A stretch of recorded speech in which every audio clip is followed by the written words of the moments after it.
Salutations les grandeurs, j'espère que vous allez bien. Alors après la victoire écrasante du vieil homme et la mer par Ernest Hemingway contre l'Odyssée de l'espace d'Arthur C. Clarke sur Instagram, je me suis décidé de vous faire cette vidéo. Donc avant d'entrer dans le vif du sujet, il faut parler de quelques informations qui touchent ce livre. Il a été publié en 1952 par Ernest Hemingway. Durant la même année, il a gagné le Pulitzer.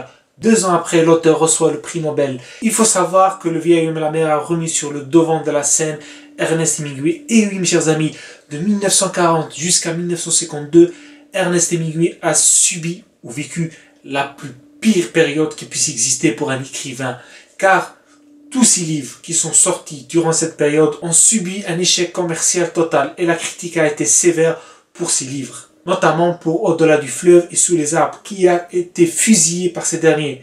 C'est pour dire que le vieil homme à la mer a vraiment mis Ernest Hemingway au devant de la scène et l'a fait intégrer au panthéon des monstres de la littérature. 10 années plus tard, Ernest Hemingway se suicide à coups de fusil et laisse derrière lui son dernier ouvrage qui est Paris est une fête. Voilà quelques informations qui orbitent tout autour du vieil homme et la mer. Maintenant, passons au vif du sujet, c'est-à-dire l'intrigue.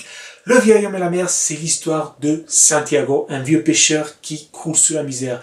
Depuis 84 jours, lui et son compagnon, le jeune Malonien, ils n'ont rien pêché. C'est la sécheresse totale. Il est maudit par Neptune en quelque sorte.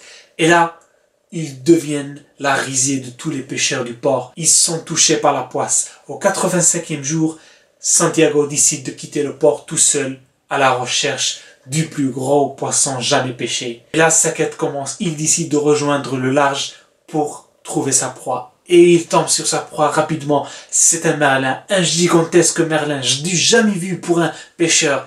Et Santiago veut l'attraper. Alors là, un combat féroce commence entre les deux êtres. Santiago d'une part et le merlin de l'autre part. Les deux combattent jusqu'à leur dernier souffle et c'est Santiago qui en sort vainqueur. Épuisé certes, mais vainqueur. Et là, il lui reste plus qu'à retourner au port pour exhiber son trophée aux yeux des autres marins. Lors de son retour, Santiago se fait attaquer par 2 requins qui sont attirés par le son du merlin. Et là, ils vont commencer à dépecer l'animal. Santiago, dans un ultime effort pour protéger sa dignité et son trophée, va tout faire. Et un deuxième combat commence entre lui et la nature.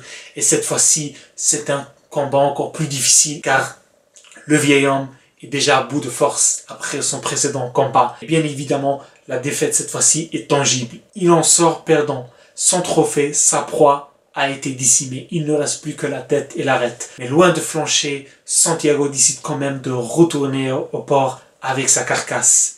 À la fin, il intègre le port avec son trophée et le laisse giser sur la plage. Comme une dernière preuve qu'il n'est plus malchanceux et démontrer ainsi aux yeux de tous les marins que Santiago a réussi à pêcher le plus grand merlin jamais attrapé.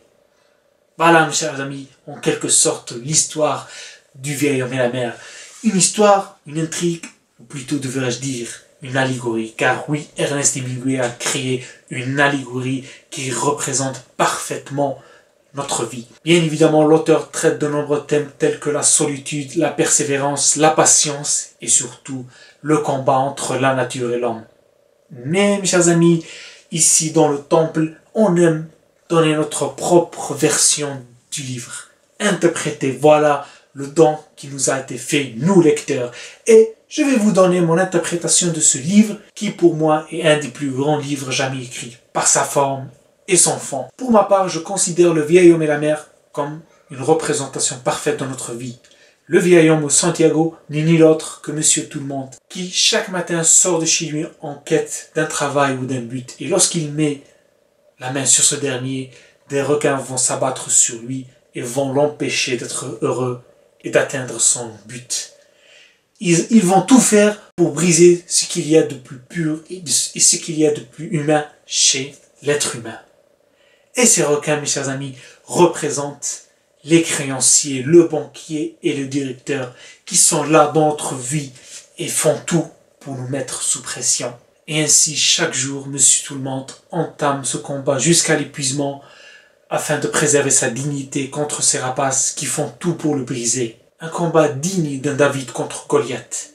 Et il revient le soir, satisfait, mais non pas indemne, mes chers amis. Voilà en quelque sorte l'allégorie que cherche à véhiculer le vieil homme à la mer, Ernest Hemingway. Nous voilà arrivés à la fin de cet épisode qui est certes court, mais qui essaie de donner une interprétation peut-être nouvelle, peut-être rafraîchissante par rapport à ce géant de la littérature. N'hésitez pas à me donner votre interprétation de ce texte dans les commentaires et partagez la vidéo. Abonnez-vous sur Facebook, sur YouTube et sur Instagram.